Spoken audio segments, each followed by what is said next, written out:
ഇന്ന് പാർലമെന്റ് സമ്മേളനം വീണ്ടും പുനരാരംഭിക്കുകയാണ്. പരീക്ഷാ ക്രമക്കേടുകൾക്ക് ശേഷം അതിന് കൂടുതൽ ശിക്ഷ ഉറപ്പാക്കുന്ന പുതിയ ഭേദഗതി ബില്ല് കേന്ദ്ര സർക്കാർ ഇന്ന് ലോക്സഭയിൽ അവതരിപ്പിക്കും. ഇന്നലെയാണ് ഈ പരീക്ഷകളുടെ അടുത്ത വരുന്ന പരീക്ഷകളുടെ മൂല്യനിർണ്ണയവുമായി ബന്ധപ്പെട്ട് അല്ലെങ്കിൽ അതിൻ്റെ വിവരങ്ങളുമായി ബന്ധപ്പെട്ട് അതിൻ്റെ മാറ്റങ്ങളുമായി ബന്ധപ്പെട്ടൊരു പുതിയ സമിതിയെ കേന്ദ്രം രൂപീകരിച്ചത്. അത് വളരെ പ്രധാനപ്പെട്ട ഒന്നാണ്. പ്രധാനമന്ത്രി ഇത് നേരത്തെ പറഞ്ഞ ഇൻസ്റ്റാഗ്രാമിലൂടെയാണ് ഈ വിഷയം അവതരിപ്പിക്കുകയും മറ്റും ചെയ്തത്. കേന്ദ്രമന്ത്രി ജിതേന്ദ്ര സിംഗ് ആകും ഇന്നിപ്പോൾ ബില്ല് പാർലമെന്റിൽ അവതരിപ്പിക്കുക എന്നുള്ള വിവരമാണ് പുറത്തുവരുന്നത്. നീറ്റ് വിഷയത്തിൽ പാർലമെന്റിൽ ഇന്നും പ്രതിപക്ഷം ശക്തമായ പ്രതിഷേധം രേഖപ്പെടുത്തും. സംശയമില്ല അക്കാര്യത്തിൽ. പ്രതിപക്ഷത്തിന് പുതിയ ജീവൻ, പുതിയ ആയുധം കിട്ടിയ പശ്ചാത്തലം കൂടിയുണ്ട്. കുട്ടികളെ മർദ്ദിച്ച കാര്യത്തിലടക്കമാണ് വിശദീകരണം സർക്കാരിനോട് പ്രതിപക്ഷം തേടുക എന്നാണ് മനസ്സിലാക്കേണ്ടത്. ഇതിലൊക്കെ ഒരു വീഴ്ച, പെല്ലറ്റ് ഉപയോഗിച്ചതിലും മറ്റും വീഴ്ച സംഭവിച്ചു എന്നുള്ള റിപ്പോർട്ടുകളൊക്കെ കേന്ദ്രത്തിന്റെ മുന്നിലുണ്ട്. മനു ഭരത് വിവരങ്ങളുമായി ചേരും. മനു, പ്രതിപക്ഷത്തിന് ഒരു പുനർജീവനാണ്. ഒരു പക്ഷേ വലിയ പ്രതിഷേധങ്ങൾ കഴിഞ്ഞ ദിവസങ്ങളിലൊക്കെ പാർലമെന്റിൽ ഉണ്ടായിരുന്നു. സമ്മേളനം തടസ്സപ്പെട്ടിരുന്നു. ഇപ്പോൾ സമരം വിജയിച്ചതുകൂടി സർക്കാർ പ്രതിരോധത്തിലാണ്. പ്രതിപക്ഷം അത് കൃത്യമായി ഉപയോഗപ്പെടുത്താനുള്ള നീക്കത്തിലുമാണ്. എന്താണ് മനസ്സിലാക്കേണ്ടത്? രഞ്ജിത്ത്, ഇതിൽ കേന്ദ്ര സർക്കാർ നടത്തുന്ന ഒരു നീക്കം സർക്കാർ പ്രതിരോധത്തിലാകുമ്പോഴും അതിൻ്റെ നേട്ടം പ്രതിപക്ഷത്തിലേക്ക് പോകാതിരിക്കാൻ, രാഷ്ട്രീയമായി അവരത് പ്രയോജനപ്പെടുത്താതിരിക്കാനൊക്കെയുള്ള തീവ്ര ശ്രമം നടത്തുന്നു എന്നതാണ് ഇതിൽ ഏറ്റവും ശ്രദ്ധേയമായ കാര്യം. ഇന്ന് പബ്ലിക് എക്സാമിനേഷൻ ബിൽ പാർലമെന്റിൽ വരികയാണ്. ഡോക്ടർ ജിതേന്ദ്ര സിംഗ് ആണ് ബിൽ അവതരിപ്പിക്കുന്നത്. സ്വാഭാവികമായും കിരൺ റിജിജു അദ്ദേഹം ആവശ്യപ്പെട്ടിരിക്കുന്നത് പ്രതിപക്ഷങ്ങൾ കൂടി ഈ ബില്ലിനെ പിന്തുണയ്ക്കണം എന്നതാണ്. ഇതിൽ പ്രതിപക്ഷം എന്ത് തീരുമാനം എടുക്കും എന്നത് വളരെ നിർണായകമാണ്. കാരണം സ്വാഭാവികമായി സർക്കാർ കൊണ്ടുവരുന്ന ബില്ലുകളെ വിമർശനാത്മകമായ ഒരു സമീപനം നമ്മൾ പ്രതിപക്ഷത്തിൽ പലപ്പോഴും കണ്ടിട്ടുണ്ട്. പക്ഷേ ഈ ബില്ലിൽ എന്താണ് അവർക്ക് പറയാനുള്ളത് എന്ന് എല്ലാവരും ഉറ്റുനോക്കുന്നു. മാത്രമല്ല, ഇതിൻ്റെ ശിക്ഷ വർദ്ധിപ്പിക്കുകയാണ്, അതുപോലെ പിഴത്തുക വർദ്ധിപ്പിക്കുകയാണ്, നിരീക്ഷണ സംവിധാനങ്ങൾ കൂടുതൽ ശക്തമാക്കുകയാണ്. ഇതൊക്കെ ഉറപ്പാക്കുന്ന ഒരു ബില്ലാണ് വരുന്നത് എന്നാണ് പറയുന്നത്. ഇതിൻ്റെ കരട് കഴിഞ്ഞ ദിവസം എം പിമാർക്ക് വിതരണം ചെയ്തിരുന്നു. സ്വാഭാവികമായി ബില്ലിൽ പ്രതിപക്ഷത്തിൻ്റെ നിലപാട് വളരെ ശ്രദ്ധേയമാണ്. ഒരു ടാസ്ക് ഫോഴ്സിന് സർക്കാർ രൂപം നൽകിയതായി കഴിഞ്ഞ ദിവസം പ്രധാനമന്ത്രി സമൂഹമാധ്യമങ്ങളിൽ പങ്കുവച്ച വീഡിയോയിൽ വ്യക്തമാക്കിയിരുന്നു. നന്ദൻ നിലാഖേനി ഉൾപ്പെടെയുള്ളവരുടെ നേതൃത്വത്തിലാണ് ഈ സംഘം പ്രവർത്തിക്കുക.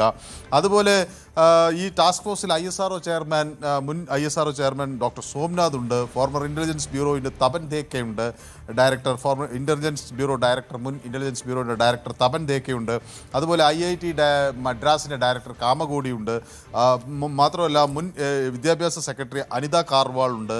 അമിത് ലാൽ മീന എന്ന ലോജിസ്റ്റിക് എക്സ്പെർട്ട് ഉണ്ട്. അങ്ങനെ ഇതിലൊരു കാര്യം, വിദ്യാഭ്യാസ മേഖലയെ മുമ്പ് ഇല്ലാത്ത വിധം ഗൗരവമായി എടുക്കുന്നു BJP എന്ന ഒരു സൂചന ഇതുവഴി നൽകുന്നു. കാരണം ഇത്ര സുപ്രധാനമായ വ്യക്തികളെ ഉൾപ്പെടുത്തിക്കൊണ്ടാണ് ഒരു ഹൈ പവർ ടാസ്ക് കമ്മിറ്റി രൂപീകരിച്ചിരിക്കുന്നത്. അപ്പോൾ ഇനി അങ്ങോട്ട് വിദ്യാഭ്യാസം ഗൗരവമുള്ളൊരു വിഷയമായിരിക്കും എന്ന് പറയുന്നു. മാത്രമല്ല, ഇനി പ്രഹ്ലാദ് ജോഷി ഇത് ഏൽപ്പിക്കുന്നതോടുകൂടി RSS ലോയലിസ്റ്റ് എന്നാണ് പ്രഹ്ലാദ് ജോഷി പൊതുവെ ഈ സർക്കിളിൽ അറിയപ്പെടുന്നത്. അപ്പോൾ ഇനി അത് വളരെ ചിട്ടയോടുകൂടിയുള്ള ഒരു സമീപനം വിദ്യാഭ്യാസ രംഗത്ത്, പ്രത്യേകിച്ച് ഈ പരീക്ഷാ രംഗത്തൊക്കെ ഉണ്ടാകും എന്നൊരു ഉറപ്പ് നൽകാൻ സർക്കാരിന് കഴിയുന്നു. പക്ഷേ പ്രതിപക്ഷം ഈ സമരം കോക്രോച്ച് ജനതാ പാർട്ടി അവസാനിപ്പിച്ചെങ്കിലും അത് പൂർണ്ണമായും തീർന്നിട്ടില്ല.